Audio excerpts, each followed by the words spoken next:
হে সীমান্তের শকুন, এক্ষুনি ছিঁড়ে খাও আমাকে। হে আটলান্টিকের ঈগল, শীঘ্রই খুবলে খাও আমাকে।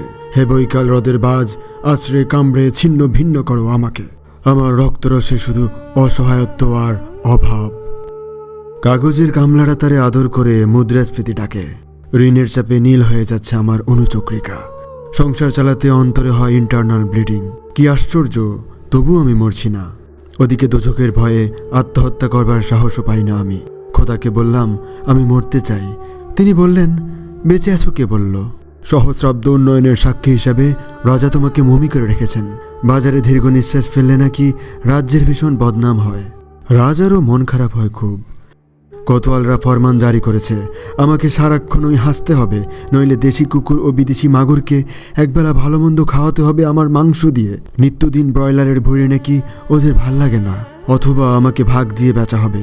মানুষেরও তো মানুষ খাওয়ার স্বাদ হতে পারে, তাই না? ভাগ্যিস তা বিদেশি সুপার শপে বিক্রি হবে না। দেশি মানুষেরই তো হক বেশি আমাকে খাওয়ার।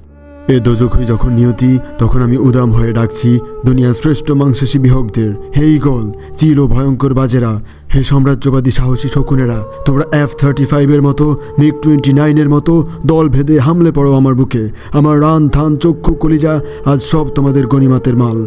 দেশি শুয়োর খুবলে খাওয়ার আগেই আমার ইচ্ছে মতো ছিঁড়ে খাও তোমরা। তবে দোহাই, শুধু মস্তিষ্কটা খেও না আমার, তাহলে শীঘ্রই দাস হয়ে যাবে তোমরাও।